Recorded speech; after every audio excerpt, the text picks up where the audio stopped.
മുസ്ലിമീങ്ങള് ഇപ്പൊ ആകെപ്പാടെ എവിടെയാ? ചെകുത്താനും കടലിനും മധ്യ. എന്ത് ചെയ്യുമെന്നറിയാതെ പതറി നിൽക്കുക. ഈ പ്രശ്നത്തിന് എന്തേലും പരിഹാരമുണ്ടോ?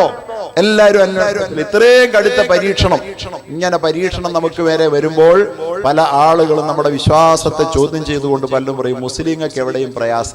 ഇതാണ് ഇസ്ലാമിന്റെ കുഴപ്പം. സോഷ്യൽ മീഡിയയിലൂടെയൊക്കെ നമ്മളെ മോശമായി ചിത്രീകരിച്ചുകൊണ്ട് ഇസ്ലാമിന്റെ ശത്രുക്കൾ പ്രചരിപ്പിക്കുന്നുണ്ട്. എവിടെ മുസ്ലിം ഉണ്ടോ അവിടെ അവന് പ്രശ്നമാ, അല്ലേ? സംശയമൊന്നുമില്ല. പക്ഷെ ഇത് പറയുന്നവരുണ്ടാക്കണ പ്രശ്നം തന്നെയാ. ഈ പ്രശ്നം മുഴുവൻ ഉണ്ടാക്കണമെന്ന് പറയണവനാ. എന്നിട്ട് പറയും ഇതേ പ്രശ്നമല്ലേ എന്ന്. ഇറാഖി പ്രശ്നമല്ലേ എന്ന് ആരാ ചോദിക്കണേ? അമേരിക്കയുടെ ആള്. ഉണ്ടാക്കിയ ആരാ? അമേരിക്ക. ഫലസ്തീനി പ്രശ്നമല്ലേ എന്ന് ഇസ്രയേലിന്റെ ആള്. ഉണ്ടാക്കിയ ആരാ? ഇസ്രയേല്, അല്ലേ? അഫ്ഗാനിൽ പ്രശ്നമല്ലേ എന്ന് ചോദിക്കുന്നവരുണ്ട്. അഫ്ഗാനിലെ പ്രശ്നം ഉണ്ടാക്കിയതാരാ? അമേരിക്കയല്ലേ, അല്ലേ? യഥാർത്ഥത്തിൽ ഈ പ്രശ്നത്തിന്റെയൊക്കെ പിന്നിൽ പ്രവർത്തിക്കുന്ന ശക്തികൾ മുസ്ലിമീങ്ങൾ പ്രശ്നത്തിലാണെന്ന് വരുത്തി തീർത്തുകൊണ്ട്, മുസ്ലിമീങ്ങൾക്ക് പരീക്ഷണമാണെന്ന് പറഞ്ഞുകൊണ്ട് മുസൽമാന്റെ ഈമാനിൽ നിന്ന് അവനെ വ്യതിചലിപ്പിക്കാൻ വേണ്ടി ശ്രമിക്കുമ്പോൾ അള്ളാഹുവിന്റെ ഖുർആൻ മനസ്സിലാക്കിയില്ല എങ്കിൽ എന്റെ പ്രിയപ്പെട്ട സഹോദരന്മാരെ, നമ്മുടെ വിശ്വാസം പതറിപ്പോകും. ശരിയാണല്ലോ. ഇത്രയും വലിയ പരീക്ഷണം വേറെ ആർക്കും ഇല്ലാത്ത ഇത്രയും വലിയ പരീക്ഷണം പിന്നെന്തിനാ നമുക്ക് മാത്രം? ഈ മതം അത്ര ശരിയാണെങ്കിൽ ഇങ്ങനെ വരാൻ പാടില്ലല്ലോ എന്നൊക്കെ ആരെങ്കിലും വിചാരിക്കുന്നുണ്ടെങ്കിൽ എന്റെ പ്രിയപ്പെട്ടവരെ, അള്ളാഹ് പറയുന്നു നിന്നെ പടച്ചത് തന്നെ പരീക്ഷിക്കാനാ. പടച്ചത് തന്നെ പരീക്ഷിക്കാനാ, യാതൊരു സംശയമില്ല. എവിടെയും പരീക്ഷണം. തുർക്കിയിൽ പരീക്ഷണം, ഖത്തറിൽ പരീക്ഷണം, ഫലസ്തീനിൽ പരീക്ഷണം, അങ്ങനെ അങ്ങനെ അങ്ങനെ ലോകത്തിന്റെ പല കോണുകളിലും പരീക്ഷണങ്ങളുടെ കഥകൾ നമ്മൾ നിരന്തരം ഇന്നലകളിൽ കേൾക്കുകയായിരുന്നു.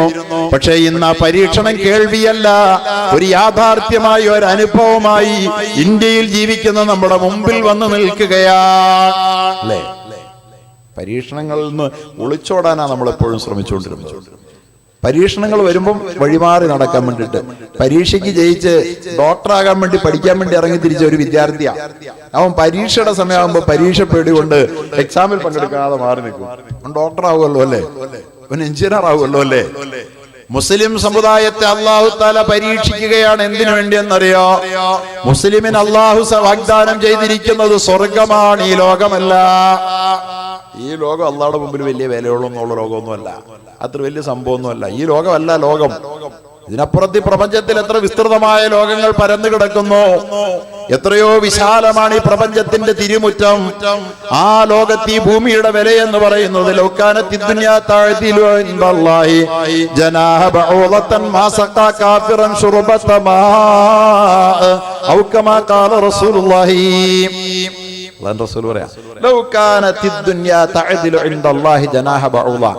ഈ മഹാപ്രപഞ്ചത്തിൽ ഈ ഭൂമിക്ക് ഒരു കൊതുകിന്റെ ചിറകിന്റെ തൂക്കമുണ്ടായിരുന്നെങ്കിൽ, ഈ മഹാപ്രപഞ്ചത്തിൽ അള്ളാഹുവിന്റെ വിശാലമായ ലോകത്ത് ഈ ഭൂമി എന്ന് പറയുന്ന മനുഷ്യൻ ജീവിക്കുന്ന ഈ ഭൂമിക്ക് ഒരു കൊതുകിന്റെ ചിറകിന്റെ വിലയുണ്ടായിരുന്നുവെങ്കിൽ അള്ളയെ നിഷേധിക്കുന്ന ഒരു കാഫിറിന്, ഒരു സത്യനിഷേധിയെ അള്ളാഹു ഒരിറക്ക് വെള്ളം കുടിപ്പിക്കുമായിരുന്നില്ലെന്ന് മുഹമ്മദ് മുസ്തഫ. അള്ളാഹ്ക്ക് അതറിയാമായിരുന്നു. ഓരോറക്ക് വെള്ളം കുടിക്കാൻ അനുവദിക്കല ഈ ഭൂമിയിൽ. ഇതിനൊരു വില ഉണ്ടായിരുന്നെങ്കിൽ അള്ളാഹ്ക്ക്. പക്ഷെ ആകെ അനന്ത വിസ്തൃതമായി ഈ പ്രപഞ്ചമുറ്റത്ത് അറിയുമോ ഈ ഭൂമി എത്ര ചെറുതാണെന്ന്? ഈ ഭൂമിയേക്കാൾ 13.5 ലക്ഷം ഇരട്ടി വലിപ്പമുള്ളതാണ് സൗരയൂഥത്തിന്റെ കേന്ദ്രബിന്ദുവായ സൂര്യൻ, അല്ലേ? ഭൂമിയേക്കാൾ 13.5 ലക്ഷം ഇരട്ടി വലിപ്പമുണ്ട്. അതുപോലത്തെ വേറെയും 10 ഗോളങ്ങൾ കൂടുമ്പോഴേ ഒരു സൗരയൂഥം രൂപപ്പെടുന്നുള്ളൂ. പ്രിയപ്പെട്ടവരെ, അങ്ങനത്തെ ഒരു സൗരയൂഥം തന്നെ ഭൂമിയേക്കാൾ എത്രയോ 10,000-കണക്കിനല്ല, ദശലക്ഷക്കണക്കിനല്ല, കോടിക്കണക്കിന് ഇരട്ടി വലിപ്പമുള്ളതാണ്. ഒരു സൗരയൂഥത്തിന് ഈ ഭൂമിയേക്കാൾ കോടിക്കണക്കിന് ഇരട്ടി വലിപ്പമുണ്ട്. ഈ ഭൂമിയേക്കാൾ. അതാ റസൂലുള്ളാഹി പറഞ്ഞ അന്ന് 6-ാം നൂറ്റാണ്ടിൽ പറയാ, ഈ ഭൂമിക്ക് ഈ ഭൂമിയുടെ തൂക്കം, ഈ ഭൂമിക്കുള്ള തൂക്കം അള്ളാഹുവിന്റെ ലോക ആ സാമ്രാജ്യത്തിൽ ഈ ഭൂമിയുടെ തൂക്കം ഒരു കൊതുകിന്റെ ചിറകിന്റെതെങ്കിലും ഉണ്ടായിരുന്നുവെങ്കിൽ അത്ര ചെറുതാ. ഒരു നിഷേധിയെ ഈ ഭൂമിയിൽ വെള്ളം കുടിപ്പിക്കാല. അത്ര പോലും പ്രാധാന്യം ഈ ഭൂമിക്ക് അല്ലാഹു കൊടുത്തിട്ടില്ല. ഇത് പരീക്ഷാ ഹാള് മാത്ര. ഇതൊരു പരീക്ഷാ ഹാളാ. അള്ളാഹുവിന്റെ വിശാലമായ ഈ സാമ്രാജ്യത്വത്തിലെ ഒരു പരീക്ഷാ ഹാൾ മാത്രമാണ്. ഈ പരീക്ഷാ ഹാളിലൂടെ നമ്മൾ കടന്നുപോയിക്കൊണ്ടിരിക്കുക. അവിടെ പരീക്ഷാ ഹാളിൽ ഇരുന്നുകൊണ്ടൊരു വിദ്യാർത്ഥി പറയാ ആകെ പരീക്ഷയാണ്. എന്താ പറയാ? ബെല്ലടിച്ച് പരീക്ഷ ഹാളിൽ പരീക്ഷ എഴുതാൻ വേണ്ടി കയറിയിരുന്ന വിദ്യാർത്ഥി പരീക്ഷ നടന്നുകൊണ്ടിരിക്കുന്നതിന്റെ തുടക്കം മുതൽ ഒടുക്കം വരെ എന്തോരം നേരമായി പരീക്ഷ തന്നെ പരീക്ഷ എന്ന് പറയുന്നത് പോലെയാണ് ഭൂമിയിൽ ജീവിക്കുന്ന മനുഷ്യൻ തന്റെ ജീവിതം പരീക്ഷ എന്ന് പറയുന്നത്. പരീക്ഷയ്ക്കല്ലെങ്കിൽ ഈ പരീക്ഷ ഹാളേ ഇല്ല. എന്റെ പ്രിയപ്പെട്ടവരെ, ഈ ഭൂമി സൗരയൂഥത്തിൽ കോടിക്കണക്കിന് മടങ്ങ് ചെറുതാ. അങ്ങനത്തെ സൗരയൂഥം ഒന്നല്ല, 10,000 കോടി സൗരയൂഥമുണ്ടത്ര ഒരു ഗാലക്സിയിൽ. 10,000 കോടി സൗരയൂഥം. നിങ്ങൾക്കറിയോ 10,000 കോടി സൗരയൂഥം എന്ന് പറഞ്ഞാൽ എന്തോരം വരുമെന്ന്? 10,000 കോടി വരെ ഒന്ന് എണ്ണാൻ വേണ്ടി വരുന്ന സമയം എത്രയാണെന്നറിയോ? 2500 കൊല്ലം. 10,000 കോടി വരെ ഒന്ന് എണ്ണാൻ വേണ്ടി വരുന്ന സമയം എത്രയാ? 2500 കൊല്ലം വേണം. 1, 2, 3, 4 എന്ന് 10,000 കോടി എണ്ണണമെങ്കിൽ. ഞാനീ പറഞ്ഞ ഒരു സൗരയൂഥമല്ല, ഇതുപോലത്തെ ഒരു എണ്ണിത്തീരാൻ വേണ്ടി മാത്രം 2500 കൊല്ലം വേണ്ടി വരുന്ന അത്ര സൗരയൂഥമുണ്ട് ഈ പ്രപഞ്ചത്തിൽ. അപ്പൊ ഭൂമി എത്രയാ? ഭൂമി എവിടെ കിടക്കണു? ആ ഭൂമി കിടക്കണം. നാം എവിടെ കിടക്കുന്നു എന്നുള്ള ചോദ്യം പിന്നെയാ. ആ ഭൂമിയിലെ നാം പിന്നെ എന്തോരം ഉണ്ടെന്നുള്ളത് വേറൊരു ചോദ്യം. അപ്പൊ ഈ 10,000 കോടി സൗരയൂഥങ്ങൾ കൊണ്ട് പ്രപഞ്ചം തീരുന്നോ? അതുമില്ല. 10,000 കോടി സൗരയൂഥം കൂടിയാൽ ഈ ലോകത്തൊരു ഗാലക്സി മാത്രമേ ആവുകയുള്ളൂ. ആ ഗാലക്സി അത്തരത്തിലുള്ള ഗാലക്സികൾ ലോകത്ത് എത്രയാ? 20,000 കോടി ഗാലക്സിയാ കണ്ടുപിടിക്കപ്പെട്ട ലോകത്ത്. അല്ലാഹു അക്ബർ. എന്താണ് ഈ പ്രപഞ്ചത്തിന്റെ വിശാലത? ആ പ്രപഞ്ച വിശാലതകളിൽ ഈ ലോകത്ത് ജനിക്കാനും ജീവിക്കാനും വിധിക്കപ്പെട്ട, അല്ലെങ്കിൽ അള്ളാഹു തെരഞ്ഞെടുത്ത ഈ കീടമാകുന്ന മനുഷ്യനെ അള്ളാഹു താല ഈ ലോകത്തേക്ക് അയച്ചിരിക്കുന്നത് ഈ ലോകത്തിൽ അവന്റെ ജീവിതം ഒതുങ്ങാനല്ല. ഈ ലോകത്തിൽ ഒതുങ്ങേണ്ട ഒരു ജീവിതം അല്ലിത്. ഈ ലോകത്തിൽ ഒതുങ്ങേണ്ട ജീവിതത്തിന് ഇത്രയും വലിയ ആസൂത്രണമൊന്നും വേണ്ട. വെറും പാറ്റകൾ, കീടങ്ങൾ, ജന്തുക്കളൊക്കെ പോലെ ആയാൽ മതി. ഇത്രയും വലിയ ബുദ്ധിശക്തിയുടെ ആവശ്യം വേണ്ട. ചന്ദ്രനിൽ കാലുകുത്താൻ മാത്രം ബുദ്ധിപരമായ വികാസം നേടേണ്ട കാര്യമില്ല.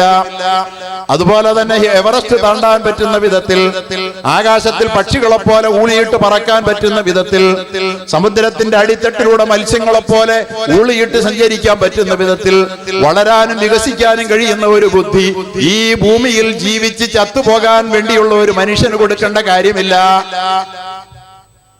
അങ്ങനെ കൊടുക്കേണ്ട കാര്യമില്ല. ഈ മനുഷ്യന്റെ ഭാവനകൾ അതിരുകളില്ലാത്ത ഭാവനകളാണ്. ഇത്രയും വലിയ ഭാവന ഈ പ്രപഞ്ചത്തിലുള്ള വേറൊരു ജീവിയും ഇല്ല. ആ ഭാവനകൾ, എന്റെ പ്രിയപ്പെട്ടവരെ, ഈ ഭൂമിയുടെ അതിരുകളിൽ ഒതുങ്ങുന്നവനല്ല താനെന്ന് അവനോട് എത്രയോ വട്ടം വിളിച്ചു പറയുന്നുണ്ട്. ഈ ഭൂമി നിനക്ക് ഉള്ളതല്ല, നീ ഈ ഭൂമിയിൽ ഒതുങ്ങുന്നവനല്ല നീ എന്ന് എന്റെ എന്റെ ബുദ്ധിയും എന്റെ ഭാവനയും എന്നെ ഓരോ ദിവസവും വിളിച്ചു പറയുന്നില്ലേ? ഇല്ലേ? ഇവിടുന്ന് മൈനാഗപ്പള്ളി വരെ പോകണമെങ്കിൽ എത്ര സമയം വേണം? 1.5 മണിക്കൂർ വേണ്ടി വരും നടന്നു പോകാൻ, എന്റെ ബോഡിക്ക്, എന്റെ ശരീരത്തിന്, അല്ലേ?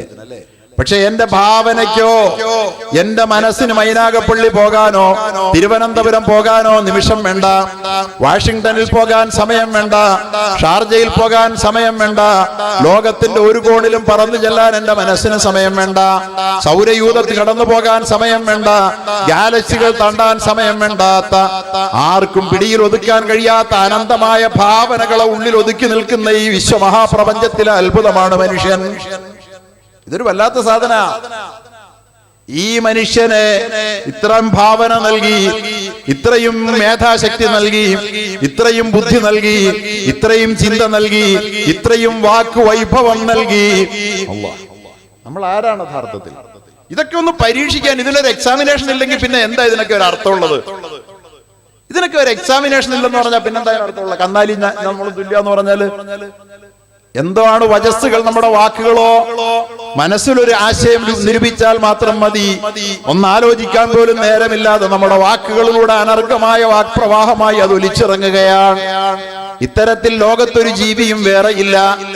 അങ്ങനെ അത്ഭുതകരമായ വാക്കുശേഷി കൊണ്ട് അനുഗ്രഹീതനായവൻ, അത്ഭുതകരമായ ചിന്താശേഷി കൊണ്ട് അനുഗ്രഹീതനായവൻ, അനുഗ്രഹീതമായ ബുദ്ധിശക്തി കൊണ്ട് അനുഗ്രഹീതനായ ഈ മനുഷ്യനെ അല്ലാഹു തആല പടച്ചത് തന്നെ പരീക്ഷിക്കാൻ വേണ്ടിയാണ്, അല്ലെങ്കിൽ പടയ്ക്കുമായിരുന്നില്ല. വല്ലദീ ഖലഖൽ മൗത വൽ ഹയാത ലിയബ്ലുവകും അയ്യുകും അഹ്സനു അമലാ വഹുവൽ അസീസുൽ ഗഫൂർ. ഖുർആനിൽ അല്ലാഹ് എത്ര വട്ടാ പറഞ്ഞു, മനുഷ്യ അല്ലദീ ഖലഖൽ മൗത വൽ ഹയാത, നിന്റെ ജീവിതവും മരണവും ഞാൻ പടച്ചത് ലിയബ്ലുവകും, നിന്നെ പരീക്ഷിക്കാൻ വേണ്ടിയിട്ടാണ്. എന്ത് പരീക്ഷിക്കാനാ? അയ്യുകും അഹ്സനു അമലാ, ആരാണ് ഏറ്റവും നല്ല പ്രവർത്തനം ഈ ഭൂമുഖത്ത് കാഴ്ചവെക്കുന്നതെന്ന് കാണാനാണ്.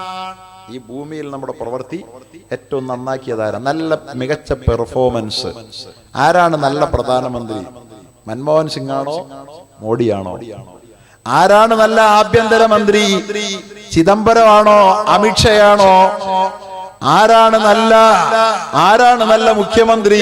ഇങ്ങനെ നല്ലതാകാനും ചീത്തയാകാനുമുള്ള എല്ലാ കഴിവുകളും നൽകിയിട്ട് നല്ലത് ചെയ്യുന്നത് ആരാണ്, ചീത്ത ചെയ്യുന്നത് ആരാണെന്ന് നോക്കാനാണ് ലിയബ്ലുവകും അയ്യുകും അഹ്സനു അമലാ. നിങ്ങളുടെ കർമ്മങ്ങൾ, നിങ്ങളുടെ അമലുകളിലെ പെർഫോമൻസ് വിലയിരുത്താൻ വേണ്ടിയിട്ട് മാത്രമാണ് കേട്ടോ നിങ്ങളെ ഈ മാതിരി ജീവിതം തന്ന് ഈ ലോകത്തേക്ക് വിട്ടത്. സൂക്ഷിച്ച് നമ്മൾ ജീവിച്ചോണം. അള്ളാഹുടെ CCTVക്ക് കീഴില, പടച്ചോന്റെ CCTVക്ക് കീഴില നമ്മുടെ ഓരോ അക്ഷരവും. അതെ, ഈ ക്യാമറ ഒരു TV എന്നെ പകർത്തി എടുത്തുകൊണ്ടിരിക്കുക. ഇപ്പൊ കേൾക്കാം മറ്റുള്ള ലോകക്കാർക്ക്, നാളെ കേൾക്കാം, വീണ്ടും വേണമെങ്കിൽ കേൾക്കാം, അല്ലേ? ഈ CCTV ഒക്കെ വരുന്നതിന് മുമ്പേ അള്ളാഹ് പറഞ്ഞു, അള്ളാഹുവിന്റെ റസൂൽ പറഞ്ഞു, CCTVയുടെ കീഴിലാണ്.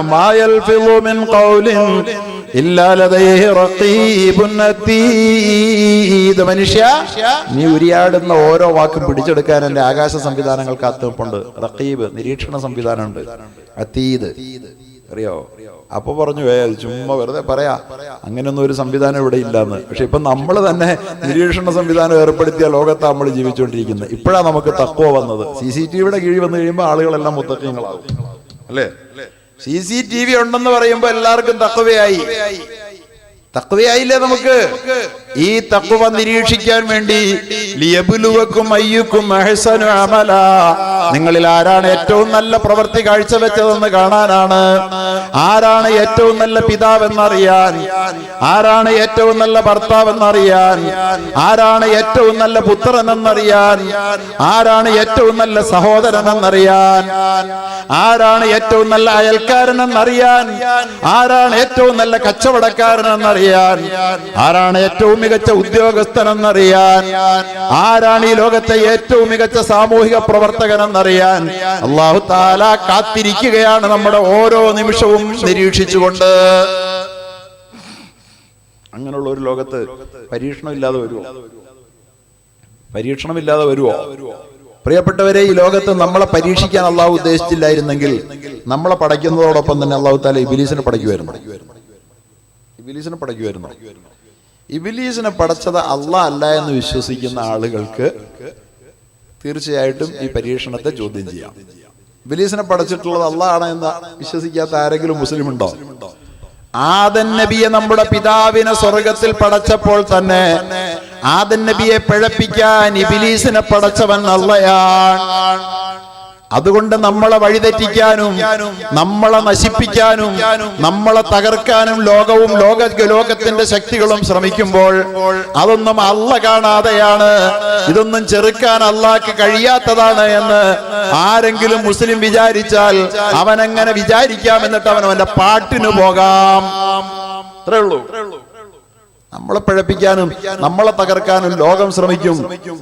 തകർക്കാൻ വേണ്ടിയിട്ടുള്ള എല്ലാ അധികാരവും കൊടുത്തിട്ട് അല്ലാഹു തആല ഇബ്ലീസിനെ പടച്ച്. അള്ളാഹുവിന്റെ മുമ്പിൽ ഇബ്ലീസ് വന്ന് വിളിച്ചു പറഞ്ഞില്ലേ, അള്ളാഹുവേ, നിന്റെ അടിമകളെ ഞാൻ പിഴപ്പിക്കും അല്ലാഹ്. അപ്പോഴും അള്ളാഹ് പറഞ്ഞു, പിഴപ്പിച്ചോ ഇബ്ലീസെ, കുഴപ്പമൊന്നുമില്ല. അപ്പൊ പറഞ്ഞു, വഅൻ അയ്മാനിഹിം വഅൻ ശമാഇലിഹിം വലാ തജിദു അക്തറഹും ശാകിരീൻ. അല്ലാഹ് അവരുടെ മുമ്പിൽ കൂടെ ഞാൻ ചെല്ലും, അവരുടെ പുറകിൽ കൂടെ ചെല്ലും, വലത്തോടെ ചെല്ലും, ഇടത്തോടെ ചെല്ലും. അവരിൽ അധിക പേരത്തെയും നിനക്ക് നന്ദി ചെയ്യുന്നവരായി കാണാൻ ഞാൻ അനുവദിക്കുകയില്ല പടച്ചവനെ എന്ന് പറഞ്ഞപ്പോൾ അല്ലാഹു തആല പറഞ്ഞു അതും സമ്മതിച്ചു എന്ന് അല്ലാഹു തആല പറഞ്ഞു. അപ്പൊ എന്റെ പ്രിയപ്പെട്ട സഹോദരന്മാരെ, ഇബ്ലീസിനെ പടച്ചുകൊണ്ട് നമ്മുടെ ജീവിതത്തിന് പരീക്ഷണം വെച്ച അല്ലാഹ്, ആ ഇബ്ലീസിന്റെ ശക്തികൾ ഈ ലോകത്ത് നിലനിൽക്കുന്നിടത്തോളം കാലം നമ്മെ തകർക്കാൻ, നമ്മെ പിഴപ്പിക്കാൻ, നമ്മെ ശശിപ്പിക്കാൻ ഇബ്ലീസിയൻ ശക്തികൾ ശ്രമിക്കും. ലോകത്ത് ഇസ്ലാം അനുഭവിച്ചുകൊണ്ടിരിക്കുന്ന പ്രശ്നം ഇബ്ലീസിയൻ ശക്തികളുടേതാണ്, അല്ലാതെ വേറെ ആരുടെ അല്ല.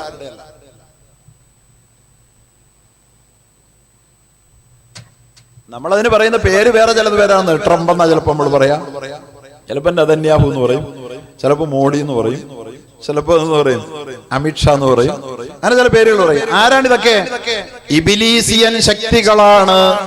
ഇസ്ലാമിന്റെ എതിർദിശയിൽ നിലയുറപ്പിച്ചിരിക്കുന്ന ശക്തികൾ, ആദമിന്റെ എതിർദിശയിൽ നിലയുറപ്പിച്ച അതേ ശക്തി തന്നെയാണ്. ആ ശക്തിയുടെ പേരാണ് ഇബ്ലീസ്.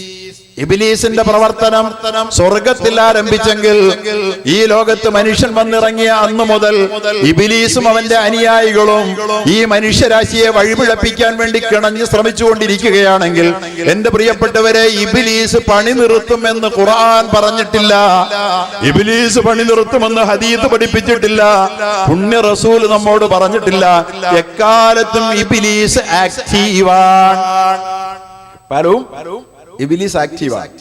ആ ആക്റ്റീവായ ഇബ്ലീസിനെ നേരിട്ട് കൊണ്ടല്ലാതെ ഈ ലോകത്ത് രക്ഷപ്പെട്ട, വിജയിച്ച, അള്ളാഹുവിന്റെ പ്രീതി നേടിയ ഒരൊറ്റ വ്യക്തിയും കടന്നു പോയിട്ടില്ല. ഒരൊറ്റ ആള് പോലും. ശക്തമായ പോരാട്ടം. അക്കാര്യത്തിൽ ഏറ്റവും മികച്ച മാതൃക പ്രവാചകന്മാരാ, നബിമാരാ. നബിമാരുടെ ചരിത്രം അല്ലാഹു തആല പറഞ്ഞു തരുന്നത് പരീക്ഷണത്തിൽ മുസൽമാൻ പതറണ്ടായെന്ന് പരിചയപ്പെടുത്താൻ വേണ്ടിയിട്ടാണ്. പരിശുദ്ധ ഖുർആനിൽ ഏതെങ്കിലും ഒരു ഭാഗത്ത് അല്ലാഹു സുബ്ഹാനഹു വ തആല മാനവരാശിയെ അഭിസംബോധന ചെയ്യുന്നത് മുഴുവൻ നബിമാരെ പരിചയപ്പെടുത്തിക്കൊണ്ടാണ്. നബിമാരെ പറയാതെ ഖുർആൻ ഒന്നും പറയണില്ല. എന്തിനാ ഈ നബിമാരെ പറയണേ? നബിമാരുടെ ഏതെങ്കിലും ഒരു ചരിത്രത്തിൽ അവർ ഇങ്ങനെ സുഖകരമായി അവരുടെ ജീവിതം ആരംഭിച്ചു, വളരെ സന്തോഷകരമായി സുഭിക്ഷമായ ഒരു ജീവിതത്തിലൂടെ അവരിങ്ങനെ കടന്നുപോയി.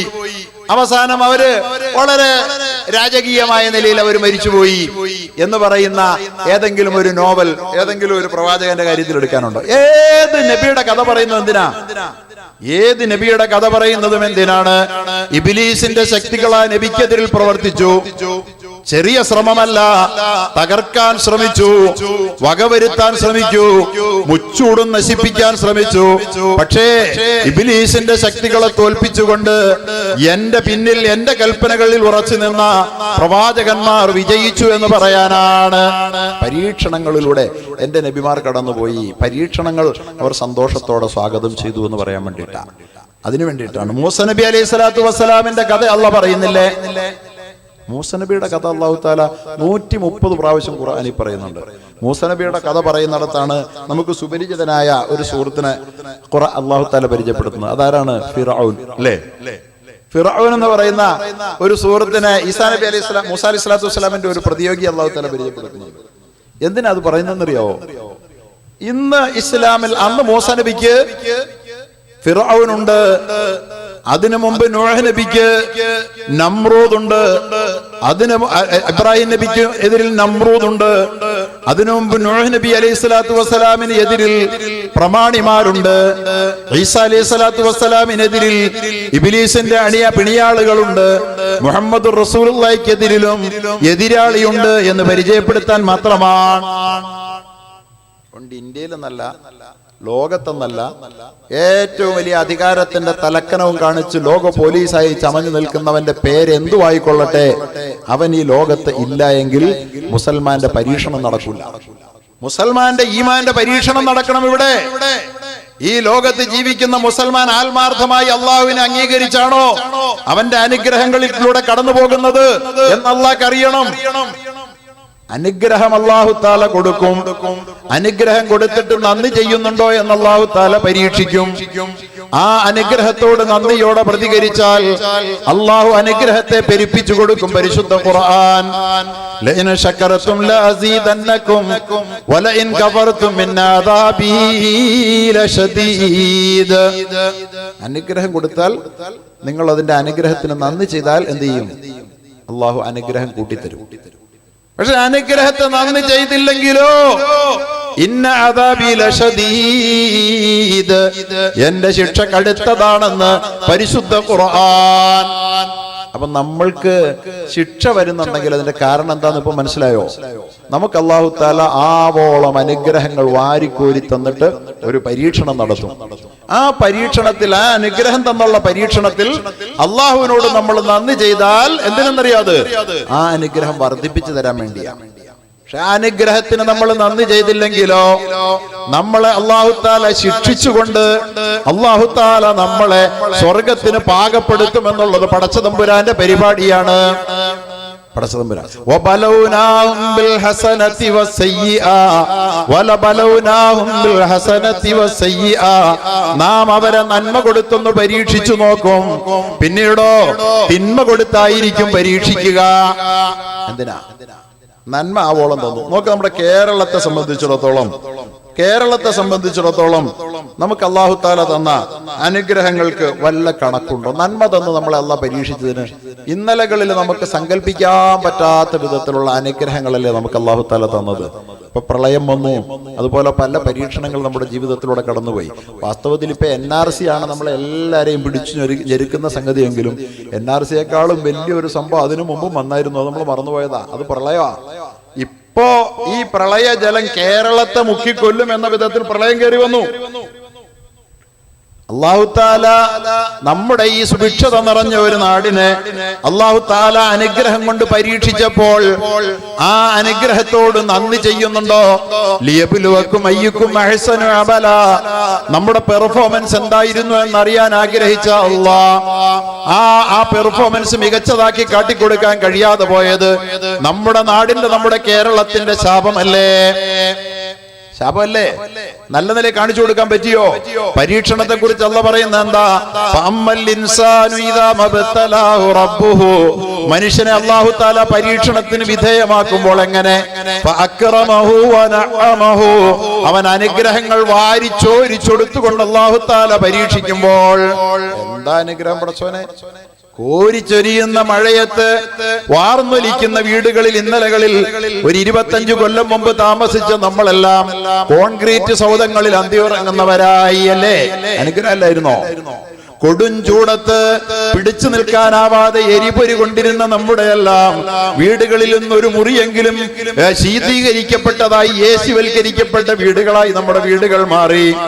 പ്രിയപ്പെട്ടവരെ, കിലോമീറ്ററുകൾ നടന്ന് മാർക്കറ്റിൽ പോയി സാധനങ്ങൾ വാങ്ങിക്കൊണ്ടിരുന്ന നമ്മൾ ഇന്ന് 10 ചുവട് വെക്കേണ്ട ആവശ്യമില്ലാത്ത വിധം വീടുകളിൽ നമ്മൾ 2 വീലറും 3 വീലറും 4 വീലറും ഉള്ളവരായി മാറി അല്ലേ? അനുഗ്രഹങ്ങൾ ആവോളം തന്ന അല്ലാഹു തആല നമ്മളെ പരീക്ഷിച്ചപ്പോൾ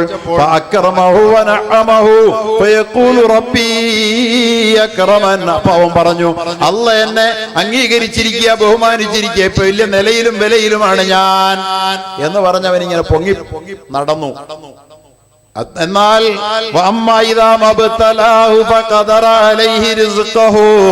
എന്നാൽ മനുഷ്യൻ അല്ലാഹു തആല അവന്റെ അനുഗ്രഹങ്ങളൊന്ന് പിൻവലിച്ചു, ഒരു മാന്യം വരുത്തി, ഒരു പ്രയാസം വരുത്തി.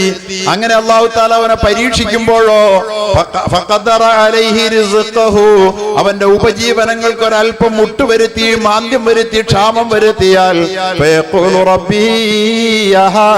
അപ്പൊ മനുഷ്യൻ പറയും, ഓ അല്ലാഹ് എന്നെ കൈവിട്ട് കളഞ്ഞല്ലോ, ഞാൻ ഇങ്ങനെയൊക്കെ നടന്നിട്ടും എന്നെ അല്ലാഹ് ഇങ്ങനെ ആക്കി കളഞ്ഞല്ലോ. പറയരുത് കൂട്ടരെ, പറയരുത്. അങ്ങനെ ഞാൻ നിസ്കരിച്ചിട്ടും നോമ്പ് വെച്ചിട്ടും അല്ലാഹു തആല എനിക്ക് പ്രയാസം വരുത്തിയത് എന്താ? ചോദിക്കരുതെന്നാൽ കാരണം ഇത് രണ്ടും പരീക്ഷണമാണ്. അല്ലാഹ് പറയാ, കല്ലാ ബല്ലാ തുക്രിമൂനൽ യതീം. അല്ല കേട്ടോ, അല്ല. തന്നപ്പോ നിന്നെ ബഹുമാനിച്ചതോ എടുത്തപ്പോ നിന്നെ നിന്ദിച്ചതോ അല്ല. വല്ലാ തുക്രിമൂനൽ യതീം, കയ്യിൽ കാശ് തന്നപ്പോൾ നീ യതീമിന്റെ കാര്യം പരിഗണിച്ചിരുന്നോടാ? കയ്യിൽ കാശ് തന്നപ്പോൾ നീ യതീമിന്റെ കാര്യം പരിഗണിച്ചിരുന്നോ? വല്ലാ തുക്രിമൂനൽ യതീമ വലാ തഹാദ്ദൂന അലാ തആമിൽ മിസ്കീൻ. നീ സുഭിക്ഷതയിലേക്ക് നിറവിലേക്ക് ഉയർന്നപ്പോൾ, നീ സമ്പന്നതയുടെ മേൽപ്പെട്ടിലേക്ക് നീ ഉയർന്നപ്പോൾ, അഗതികൾ അന്നം കഴിക്കാതെ നിന്റെ പരിസരത്ത് അന്തി ഉറങ്ങുന്നുണ്ടോ എന്ന് പരിശോധിക്കാൻ നിനക്ക് നേരം കിട്ടിയോ? അവന്റെ പ്രശ്നം പരിഗണിച്ചോ? പാവപ്പെട്ട നിന്റെ അയൽപക്കത്തെ പെൺകുട്ടി വിവാഹം കഴിച്ചു കൊടുക്കാൻ വേണ്ടി പണ്ടമില്ലാതെ പ്രയാസപ്പെട്ടപ്പോൾ, നിന്റെ ഒരേ ഒരു മകളെ നീ കോടിക്കണക്കിന് രൂപയുടെ പന്തലൊരുക്കിക്കൊണ്ടും ഭക്ഷണം വിളമ്പിക്കൊണ്ടും നീ കോടിക്കണക്കിന് രൂപയുടെ മാമാങ്കം നടത്തി കല്യാണം നടത്തിയവനല്ലേടാ? അനുഗ്രഹങ്ങൾ തന്നപ്പോൾ നന്ദി ചെയ്തോ? ഇത് പരീക്ഷിക്കാൻ വേണ്ടി തന്നെയാ മനുഷ്യൻ പടച്ചവനെ പടച്ചത്. മനുഷ്യനെ പടച്ചതിനാ അനുഗ്രഹങ്ങളോട് നന്ദി ചെയ്യുമെന്നറിയാൻ വേണ്ടിയിട്ടാ. സഹോദരന്മാരെ, ഈ പരീക്ഷണത്തിൽ നിന്ന് ഒഴിഞ്ഞു നിൽക്കാൻ ആർക്കും പറ്റില്ല. അള്ളാഹു പറയുകയാണ്, അള്ളാഹു താല ഒരു നഗരവാസികളെ, ഒരു ഗ്രാമവാസികളെ നിങ്ങൾക്ക് ഉദാഹരണമായി പറഞ്ഞു തരികയാണ്. കാനത്ത് ഖറിയത്തൻ ആമിന, അവർ നിർഭയരായി ജീവിച്ച ഒരു ഗ്രാമമായിരുന്നു. ഒന്നിനെയും പേടിക്കണ്ട. പക്ഷെ എനിക്ക് തോന്നാറുണ്ട് ഈ ആയത്തോതുമ്പോൾ കേരളത്തെ കുറിച്ച് പറയാന്ന്. കാരണം എന്താ? ഫലസ്തീനിൽ പ്രശ്നം വന്നപ്പോ നമ്മൾ പറഞ്ഞു അത് അവിടത്തെ എന്തോ കുഴപ്പമാ. അഫ്ഗാനിൽ പ്രശ്നം വന്നപ്പോ പറഞ്ഞു അത് അവരുടെ എന്തോ കുഴപ്പമാ, നമുക്കൊന്നും പേടിക്കണ്ട. ഇറാഖിൽ പ്രശ്നം വന്നപ്പോ പറഞ്ഞു നമുക്ക് പേടിക്കണ്ട, കാനത്ത് ഖറിയത്തൻ ആമീന. ഉത്തർപ്രദേശിൽ പ്രശ്നം വന്നപ്പോ നമ്മൾ പറഞ്ഞു അത് അവിടുത്തെ പ്രശ്നമാ, നമ്മളെ അത് ബാധിക്കില്ല. ബോംബെയിൽ കലാപം നടന്നപ്പോ നമ്മൾ പറഞ്ഞു അത് നമ്മളെ ബാധിക്കില്ല, നമുക്ക് പേടിക്കണ്ട. കാനത്ത് ഖറിയത്തൻ ആമീന, ഒട്ടും പേടിക്കാതെ ജീവിച്ച ഒരു നാടായിരുന്നു അത്. അല്ല പറയാൻ ഒന്നും പേടിക്കണ്ട, നിർഭയമായി ജീവിച്ചു. മുത്മഇന്നതൻ, സ്വസ്ഥമായി ശാന്തമായി അന്തി ഉറങ്ങിയ ഒരു നാടാണ്. അനുഗ്രഹങ്ങൾ അവർക്ക് വേണ്ടി അല്ലാഹു തആല വാരിക്കോരി കൊടുത്തു. എന്നിട്ടോ അവർക്ക് എല്ലാ ഭാഗത്തു നിന്നും ഇങ്ങനെ ഉപഭോഗ വസ്തുക്കൾ കിട്ടിക്കൊണ്ടിരുന്നു, ശമ്പളം വന്നുകൊണ്ടിരുന്നു, അതുപോലെ തന്നെ എല്ലാം കിട്ടിക്കൊണ്ടിരുന്നു. ലോകത്ത് ഉൽപ്പാദിപ്പിക്കപ്പെടുന്ന ഏറ്റവും നല്ല വസ്തുക്കൾ എല്ലാ ഭാഗത്തു നിന്നും മിൻകുല്ലി മക്കാനിൻ, എല്ലാ രാജ്യത്തിൽ നിന്നും വന്നുകൊണ്ടിരുന്നു. ഗൾഫിൽ നിന്ന് വന്നുകൊണ്ടിരുന്നു, ജർമ്മനിയിൽ നിന്ന് വന്നുകൊണ്ടിരുന്നു, അമേരിക്കയിൽ നിന്ന് വന്നുകൊണ്ടിരുന്നു. അങ്ങനെ എല്ലാ നാടുകളിൽ നിന്നും അവർക്ക് അള്ളാഹുവിന്റെ അനുഗ്രഹങ്ങൾ അവരിലേക്ക് ഒഴുകി വന്നുകൊണ്ടിരുന്നു. അവർ പക്ഷെ അള്ളാഹുവിന്റെ അനുഗ്രഹത്തോട് നന്ദിയോടെ പ്രതികരിച്ചില്ല. നന്ദിയോടെ കാണിച്ച എന്താ ചെയ്തേ? കിട്ടിയത് മുഴുവൻ ദൂർത്തടിച്ചു. രണ്ട് മക്കളും മാതാപിതാക്കളും 1000 സ്ക്വയർ ഫീറ്റ് അധികപ്പറ്റാണ്. 3000-ഓ 5000-ഓ സ്ക്വയർ ഫീറ്റ് ഇല്ലാത്ത വീട് വെച്ചൂടാ. കഫറത്ത് ബിഅൻഉമില്ല, എല്ലാ ഭാഗത്തു നിന്നും അവർക്ക് ഇങ്ങനെ വിഭവങ്ങൾ ഒഴുകിയെത്തിക്കൊണ്ടിരുന്നു. റിസ്ക് വന്നു ചേർന്നുകൊണ്ടിരുന്നു, അവർക്ക് പണം വന്നു ചേർന്നുകൊണ്ടിരുന്നു. ശാന്തമായി അന്തി ഉറങ്ങിയിരുന്ന നാടാണ്. കഫറത്ത് ബിഅൻഉമില്ല, അതെല്ലാം ഉപയോഗിച്ച് അവൻ എന്ത് ചെയ്തു? ദശലക്ഷങ്ങളുടെ കൊട്ടാരം കെട്ടി. ദശലക്ഷങ്ങളുടെ കൊട്ടാരം.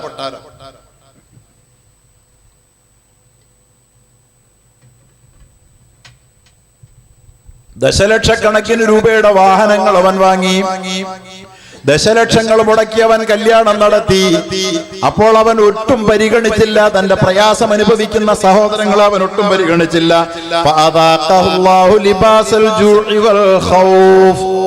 അല്ലാഹു പറയാ, വളരെ ഒട്ടും പിന്തിയില്ല. പൊടുന്നനെ അവരെ അല്ലാഹു തആല പിടിച്ചിട്ട് ലിബാസൽ ജൂ, വിശപ്പിന്റെ ഉടുപ്പ് ഒരു ഉത്തരിയുടെ തലയുടെ മുകളിൽ കൂടെ അല്ലാഹു തആല ഇട്ടു.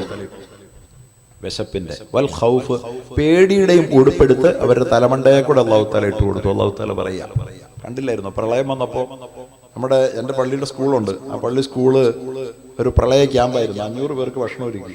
നാട്ടിലെ ഒന്നാന്തരം മുതലാളിമാരാണ് വീടൊക്കെ പൂട്ടിയിട്ട് അഭയാർത്ഥി ക്യാമ്പിൽ വന്ന് താമസിക്കുന്നത്. പലരും വന്നു, ബന്ധുമിത്രാദികളുടെ വീട്ടിൽ വന്ന് താമസിച്ചു. അപ്പോൾ പോലും അവർ അപരനെ ആശ്രയിച്ചുകൊണ്ട് അന്നം കഴിക്കേണ്ട 2 നില 3 നില കൊട്ടാരമുള്ളവർ പ്രളയം അവരുടെ വീടിന്റെ മട്ടുപ്പാവിൽ വന്ന് മുട്ടിയപ്പോൾ, പ്രിയപ്പെട്ടവരെ, വീട്ടിലേക്ക് പ്രളയം കടന്നു വന്നപ്പോൾ ചെറുക്കാനാവാതെ വീട്ടിൽ നിന്നിറങ്ങി അഭയാർത്ഥി ക്യാമ്പിൽ അഭയം പ്രാപിച്ചവരെ വിശപ്പ് വേട്ടയാടി അന്യന്റെ അപരന്റെ സഹായം ആവശ്യമായി. അല്ലേ? അല്ലെങ്കിൽ ബന്ധുവിന്റെ വീട്ടിൽ പോയി അഭയം പ്രാപിച്ചു, ബന്ധുവിന്റെ ഔദാര്യം അവൻ ആവശ്യമായി വന്നു, കേരളത്തിൽ വന്നതല്ലേ, അല്ലാഹു തആല വിശപ്പിന്റെ ഉത്തരീയമെടുത്ത് ഒരു ഉടുപ്പ് പോലെ അവനെ ധരിപ്പിച്ചു. വൽ ഖൗഫി, പേടിയും വന്നു. പ്രളയകാലത്ത് നാം അത് കണ്ടതാണ്. ഇപ്പോഴത്തെ പേടിയേക്കാളും വലിയ പേടിയായിരുന്നു. കാരണം എന്താണെന്നറിയോ? അന്നൊരു വെള്ളിയാഴ്ച തോരാ മഴ കേരളമാകെ പെയ്ത് തിമിർത്ത് പെയ്ത തോരാ മഴയിൽ പല ഭാഗത്തും മക്കളും മരുമക്കളും വേണ്ടപ്പെട്ടവരും പഠിക്കാൻ പോയ വിദ്യാർത്ഥികളായ മക്കളും ഒക്കെ കുടുങ്ങി കിടന്നപ്പോൾ അവരെ ഒന്ന് വീട്ടിൽ പോലും എത്തിക്കാൻ കഴിയാതെ പലരും പല വഴികളിൽ പ്രയാസപ്പെട്ടു, അല്ലേ? പ്രയാസപ്പെട്ടു. അങ്ങനെ എല്ലാവരും ഭയന്നുപോയി. അന്നത്തെ ഒരു രാത്രിയിൽ മഴ തോരുന്നില്ലെന്ന് കണ്ടപ്പോൾ ആ വെള്ളിയാഴ്ച രാവിൽ പരിശുദ്ധമായ കഅബാലയത്തിലടക്കം ലോകത്തിന്റെ എല്ലാ കോണുകളിലും പള്ളികളിലും പാതിരാത്രി വീടുകളിലും അള്ളാഹുവിന്റെ നേരെ പ്രാർത്ഥനകളുടെ കരങ്ങൾ ഉയർന്നില്ലേ? പേടിച്ചില്ലേ? എന്താ പേടിച്ചേ? ഇപ്പൊ ഇതുകൊണ്ടിരിക്കുന്ന മഴ, ഓരോ പ്രാവശ്യം മഴ മുറുകുമ്പോഴും മനുഷ്യന്റെ മനസ്സിൽ പേടി മുറുകിക്കൊണ്ടിരുന്നു. ഇന്ന് നാം അത് മറന്നുപോയതാണ്. വല്ലാത്ത പേടിയായിരുന്നു അത്. അന്നത്തെ പാതിരാത്രിയിൽ അള്ളാഹു അവന്റെ പ്രത്യേകമായ അനുമതിയോടുകൂടി അനുഗ്രഹത്തോടുകൂടി ആ വെള്ളിയാഴ്ചയുടെ രാത്രിയിൽ അള്ളാഹു താല മഴയെ പിടിച്ചു കെട്ടിയില്ലായിരുന്നുവെങ്കിൽ പ്രിയപ്പെട്ടവരെ, കേരളത്തിന്റെ ദുരന്തം അതിലൊടുങ്ങുമായിരുന്നോ? അള്ളാഹു അനുഗ്രഹങ്ങൾ ആവോളം വാരിച്ചോരി തെരിയുമ്പോൾ അതിനോട് അനുഗ്രഹത്തെ നന്ദിയോടുകൂടി പ്രതികരിക്കുന്നതിന് പകരം നന്ദികേട് കാണിക്കുന്ന ആളുകളെ ഒട്ടും താമസിയാതെ അല്ലാഹു തആല അവരെ രുചിപ്പിച്ചത് ലിബാസൽ ജൂഇ വൽ ഖൗഫി, പേടിയുടെയും വിശപ്പിന്റെയും ഉടയാടയാണ് ധരിപ്പിച്ചത്. അനുഗ്രഹങ്ങൾ നമുക്ക് അല്ലാഹു തആല തന്നുകൊണ്ടൊരു പരീക്ഷണമുണ്ട്. ആ അനുഗ്രഹത്തിന് നന്ദി ചെയ്യുന്നോ എന്നറിയാൻ വേണ്ടിയിട്ടുള്ള പരീക്ഷണം. ഇനി അനുഗ്രഹത്തിന് നന്ദി ചെയ്തിട്ടില്ലെങ്കിൽ പിന്നെ എന്താ ചെയ്യുക? അല്ലാഹു തആല അനുഗ്രഹത്തെ തിരിച്ചെടുത്തുകൊണ്ട് ഒരു പരീക്ഷണമുണ്ട്. എന്തിനാ? നന്മ കൊടുത്ത് അല്ലാഹു ആദ്യം പരീക്ഷിക്കും. അതിൽ വിജയിക്കുന്നില്ലെന്ന് കണ്ടാൽ അല്ലാഹു തആല ദോഷം കൊടുത്ത് പരീക്ഷിക്കും രണ്ടാമത്. എന്തിനാത്? അല്ലാഹു ഉത്തരം പറയുന്നുണ്ട്. ലഅല്ലഹും യർജിഊൻ, അവരെന്നോട് അഹദ് ചെയ്തവരാണ്, അവരെന്റെ ലാ ഇലാഹ ഇല്ലല്ലാഹ് പറഞ്ഞവരാണ്, അവർക്ക് സ്വർഗം കൊടുക്കാമെന്ന് ഞാൻ ഓഫർ ചെയ്തതാണ്. പക്ഷെ സ്വർഗത്തിന്റെ പരീക്ഷണത്തിൽ അവർ തോറ്റുപോയതാണ്. അനുഗ്രഹത്തിന്റെ സമയത്ത് അനുഗ്രഹത്തോട് നന്ദി ചെയ്യാൻ കഴിയാഞ്ഞവരാണ്. നമസ്കാരത്തിൽ പോലും കൃത്യത പാലിക്കാത്തവരാണ്. റമദാനിലെ നോമ്പിനെ അവഗണിച്ചവരാണ്. സക്കാത്ത് കണക്ക് നോക്കാൻ അവർ ഒരിക്കൽ പോലും ശ്രമിക്കാതിരുന്നവരാണ്. പൈസ കയ്യിൽ ഉണ്ടായിട്ടും ഹജ്ജ് പോലും ചെയ്യാഞ്ഞവരാണ്. അനുഗ്രഹം കൊടുത്തപ്പോ ചെയ്യേണ്ട വിധത്തിൽ നന്ദി ചെയ്തില്ല എന്ന് മാത്രമല്ല, ഇന്നൽ മുബദ്ദിരീന കാനൂ ഇഖ്വാന ശയാത്തീൻ, ധൂർത്തടിക്കുന്നവൻ, അല്ലാഹു കൊടുത്തിരിക്കുന്ന അനുഗ്രഹങ്ങളെ ധൂർത്തടിക്കുന്നവൻ അവൻ ഇബ്ലീസിന്റെ, പിശാചിന്റെ കൂട്ടാളിയാണ്. ആദമിന്റെ മക്കളല്ല അവൻ ഇബ്ലീസിന്റെ ആളാണ്. അതുകൊണ്ട് നിങ്ങൾ ധൂർത്തടിക്കരുത് എന്ന് അല്ലാഹു പറഞ്ഞത് ഒട്ടും പരിഗണിക്കാതെ എന്റെ പ്രിയപ്പെട്ടവരെ ധൂർത്തടിച്ചില്ലേ? ഇല്ലെന്ന് പറയാൻ പറ്റുമോ? ഞാനൊക്കെ എറണാകുളത്താണ് ഉള്ളത്. ഏറ്റവും കൂടുതൽ നമ്മുടെ അവിടെ സിയാൽ 3 ലക്ഷം 5 ലക്ഷം ഒക്കെ വാടക കൊടുത്താൽ മാത്രം കിട്ടുന്ന കൺവെൻഷൻ സെന്ററുകൾ മാത്രം എടുത്ത് കല്യാണം നടത്തുന്ന 100 പേരെ പരിശോധിച്ചാൽ 95 മുസൽമാനാ. 95 മുസൽമാനാ. കാരണം മിക്കവാറും എറണാകുളത്തായതിന്റെ പേരിൽ സിയാലിലും അഡിലക്സിലും ഒക്കെ മിക്കവാറും ഒരാഴ്ച 2 ആഴ്ച കൂടുമ്പോൾ കല്യാണം നടത്താൻ പോകേണ്ടി വരാറുള്ള ആളാണ് ഞാൻ. അപ്പൊ അവിടെ ഒരു ഗ്യാപ്പ് ഹിന്ദുവിനും ക്രിസ്ത്യാനിക്കും കല്യാണം നടത്താണ്ട് ഗ്യാപ്പും കൊടുക്കാറില്ല മുസ്ലിം. ദശലക്ഷക്കണക്കിന് രൂപയുടെ ഹാളെടുത്ത് കല്യാണം നടത്തുക എന്ന ഭ്രാന്ത് ഹിന്ദു സഹോദരങ്ങൾക്ക് ഇത്രയും ഇല്ല, ക്രിസ്ത്യൻ സഹോദരങ്ങൾക്കും ഇത്രയും ഇല്ല. ഈ ഭ്രാന്ത് പണം ധാരാളമായപ്പോൾ മുസൽമാന് വന്നുപോയ ഭ്രാന്തല്ലേ? ഈ ഭ്രാന്തിനെ അല്ലാഹു തആല അനുഗ്രഹം കൊടുത്ത് പരീക്ഷിച്ചപ്പോൾ മോശമായി പ്രതികരിച്ചു പോയവരെ സ്വർഗത്തിൽ എത്തിക്കാമെന്ന് അല്ലാഹു തആല കൊടുത്തിരിക്കുന്ന ഒരു ഓഫറുണ്ട്. ലാ ഇലാഹ ഇല്ലല്ലാഹുടെ ഓഫറാണ്. ലാ ഇലാഹ ഇല്ലല്ലാഹ് പറഞ്ഞാണല്ലോ. ലാ ഇലാഹ ഇല്ലല്ലാഹ് പറഞ്ഞല്ല, അല്ലാഹുവിന്റെ ഏകത്വം അംഗീകരിച്ചവനല്ലേ. പക്ഷേ അനുഗ്രഹം കൊടുത്തൊരു പരീക്ഷണമുണ്ട്. ആ പരീക്ഷണത്തിൽ തോറ്റുപോയാൽ പിന്നെ പരീക്ഷിക്കുന്ന ദോഷം കൊടുത്തിട്ടാണ്. പിന്നെ പരീക്ഷിക്കുന്ന എങ്ങനെയാ? ദോഷം കൊടുത്തിട്ടാ, സങ്കടപ്പെട്ടിട്ട് കാര്യമൊന്നുമില്ല. പഴയതിലേക്ക് തിരിച്ചു വരണം. പെട്ടെന്നൊന്നും വിചാരിച്ചാൽ നടക്കൂല. ദോഷം അതിൻ്റെതായ ദോഷം എങ്ങനെയൊക്കെ വരും. അള്ള പറയുന്നുണ്ട്, പരീക്ഷണമില്ലാത്ത ഇസ്ലാമില്ല കൂട്ടരെ, പരീക്ഷണമില്ലാത്തവന് സ്വർഗമില്ലെന്നറിയണം സഹോദരങ്ങളെ. പരീക്ഷണത്തിന്റെ സമ്മാനമാണ് സ്വർഗം.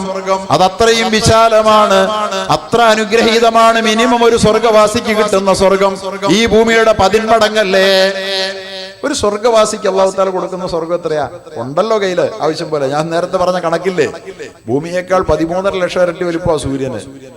അതുപോലത്തെ 10,000 കോടി സൗരയൂഥങ്ങളാ, അതുപോലത്തെ 20,000 കോടി ഗാലക്സികളാ. ഇതൊക്കെ എന്തിനാ പടച്ചിട്ടിരിക്കുന്നെന്ന് പറയാൻ ഒരുത്തനും അറിയില്ല. ഇതൊക്കെ എന്തിനാ?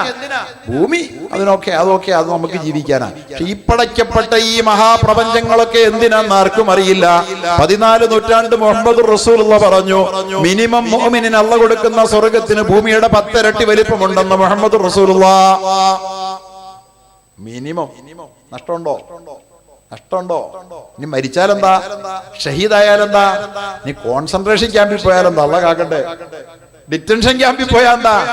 അതിന്റെ പേരിൽ കിട്ടാൻ പോകുന്നത് 10 സെന്റ് അല്ല, 1 ഏക്കറല്ല, അല്ലെങ്കിൽ ഒരു 5 ഏക്കർ തോട്ടമല്ല.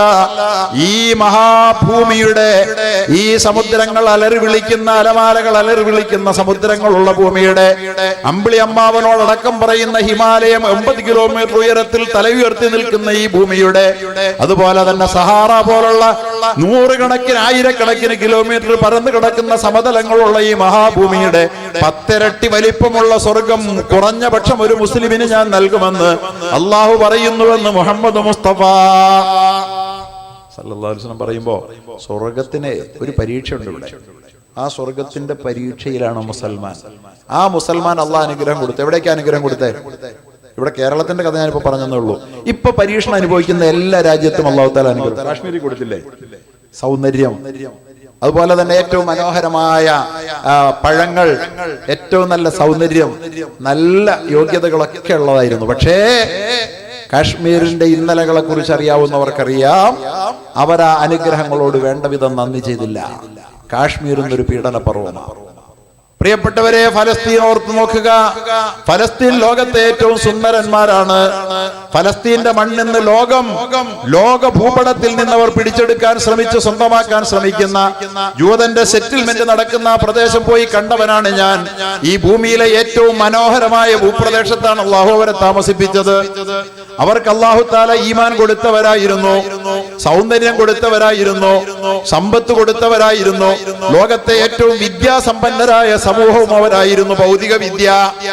പക്ഷേ പ്രവാചകന്റെ ആ മക്കൾ അള്ളാഹുവിനെ മറന്നുപോയതിന്റെ ഫലമായി അവരിന്ന് അനുഭവിക്കുന്ന അദാബല്ലേ. ഇറാഖ് അനുഗ്രഹം കൊടുക്കാതെ കൊടുത്ത് പരീക്ഷിച്ചില്ല. എവിടെയെങ്കിലും അനുഗ്രഹം കൊടുക്കാതിരുന്നോ? ഇറാഖ് എത്ര സുഖസമൃദ്ധമായിരുന്നു, സമ്പൽ സമൃദ്ധമായിരുന്നു. സദ്ദാം ഹുസൈൻ എന്ന് പറയുന്ന ഭരണാധികാരി അവിടെ ഉണ്ടായിരുന്നു. ആ രാജ്യത്തിന് കുഴപ്പമൊന്നും ഉണ്ടായിരുന്നില്ല. പക്ഷേ യഥാ രാജ തഥാ പ്രജ, ഭരണാധികാരിയും ഭരണീയരും ഒന്നുപോലെ. അള്ളാഹു വേണ്ടെന്ന് പറഞ്ഞ നഹ്നു നത്റുകു ഹാദൽ കിതാബ്, ഈ ഖുർആനെ ഉയർത്തിപ്പിടിച്ചുകൊണ്ട് ഞാൻ ഇത് വലിച്ചെറിയുന്നു എന്ന് പ്രഖ്യാപിച്ച ഭരണാധികാരി. സദ്ദാമിനൊരു കാലം അങ്ങനെ ഉണ്ടായിരുന്നു. അള്ളാഹ് പുറത്തു കൊടുക്കട്ടെ. അവസാനം ഈമാനോട് മരിച്ചു, സ്വർഗം കിട്ടി, അൽഹംദുലില്ലാഹ്. അതാണ് വബലൗനാഹും, നന്മ കൊടുത്ത് അള്ളാഹ് പരീക്ഷിച്ചപ്പോൾ നഹ്നു നത്റുകു ഹാദൽ കിതാബ് എന്ന് പറഞ്ഞ് തന്റെ കമ്മ്യൂണിസ്റ്റ് ആശയത്തിൽ അധിഷ്ഠിതമായ ബഅ്ത്ത് പാർട്ടി കെട്ടിപ്പടുത്ത് അള്ളയെ തള്ളിപ്പറഞ്ഞ് നാടൊട്ടുക്കും തന്റെ പ്രതിമകൾ സ്ഥാപിച്ച അനിസ്ലാമികമായ തേർവാഴ്ച നടത്തിയ സദ്ദാം ഹുസൈൻ ഇറാഖി ജനത വെറുതെ അനുഭവിക്കാന്ന് വിചാരിച്ച അല്ലാഹു തആല അവർക്ക് അനുഗ്രഹങ്ങളുടെ കാനത്ത് ഖറിയത്തൻ ആമിനത്തൻ മുത്മഇന്ന, സുഖസമൃദ്ധമായ നിർഭീതമായ ശാന്തമായ ഒരു ജീവിതം കൊടുക്കാത്ത ഒരു നാടും ഇസ്ലാമിക ലോകത്തില്ല. ഇന്ന് പരീക്ഷിക്കപ്പെടുന്ന നാടുകൾ എല്ലാവർക്കും കൊടുത്തു. അല്ലാഹ് ഗൾഫ് മൊത്തം കൊടുത്തു. ഗൾഫിന് അള്ളാഹ് കൊടുത്തതെന്താ? ഗൾഫിന് വലിയ ഇപ്പൊ ഇറാനിലാകട്ടെ, ഇറാഖിലാകട്ടെ, ഫലസ്തീനിലാകട്ടെ, യമനിലാകട്ടെ, മറ്റെവിടെയും ആയിക്കൊള്ളട്ടെ, പേര് പറയാൻ അറിയാവുന്നതും അറിയാത്തതുമായ മുഴുവൻ ഗൾഫ് നാടുകൾക്കും അള്ളാഹു തആല ഈ പരീക്ഷണത്തോടും തൊട്ടു മുമ്പ് കൊടുത്തത് ബലൗനാഹും ബിൽ ഹസന, നന്മയുടെ പരീക്ഷണം. നന്മയുടെ സുഭിക്ഷതയുടെ പരീക്ഷണമാണ്. ലോകത്തിന്റെ നാനാകോണുകളിൽ നിന്നും കേരളത്തിൽ നടക്കം മുസ്ലിം മാത്രമല്ല ഹിന്ദുവും ക്രിസ്ത്യാനിയുമെല്ലാം അറബികളുടെ അടിമ വേലക്കാരായി ഈ രാജ്യത്ത് നിന്ന് ഒഴുകിപ്പോയില്ലേ? എന്തുകൊണ്ട്? അള്ളാഹു അവർക്ക് അനുഗ്രഹം കൊടുത്തത് കൊണ്ട്. ആ അനുഗ്രഹം കൊടുത്ത നാടുകളാണ് ഇന്ന് നരകയാതന അനുഭവിക്കുന്നതല്ലേ? അല്ലേ സഹോദരന്മാരെ? അല്ലേ? അവർ അള്ളാഹുവിന്റെ ദീനനുസരിച്ച് ജീവിക്കാൻ ശ്രമിച്ചോ? അവർ അള്ളാഹുവിന്റെ ദീനനുസരിച്ച് ലോകത്തിന് നന്മ ചെയ്യാൻ ശ്രമിച്ചോ? അവർ കിട്ടിയ സുഖസൗകര്യാദികളുടെ പറുദീസകളിൽ അവരിങ്ങനെ മതിച്ചു പുളയ്ക്കുകയല്ലേ ചെയ്തത്? പ്രിയപ്പെട്ടവരെ, ഇന്ന് അവർക്ക് അടുത്ത പരീക്ഷണത്തിലാണ്. ഈ പരീക്ഷണം അവർക്ക് നഷ്ടമല്ല, ഈ പരീക്ഷണം അവർക്ക് ലാഭമാണ്. കാരണം അനുഗ്രഹത്തിന്റെ പരീക്ഷണത്തിൽ വിജയിക്കാൻ വിഷമമാണ്, ദോഷത്തിന്റെ പരീക്ഷണത്തിൽ വിജയിക്കാൻ എളുപ്പമാണ്. നന്മ കൊണ്ട് മുസ്ലിങ്ങളെ നിങ്ങളെ പരീക്ഷിക്കുമെന്നുള്ള പറഞ്ഞു നിർത്തിയിരുന്നെങ്കിൽ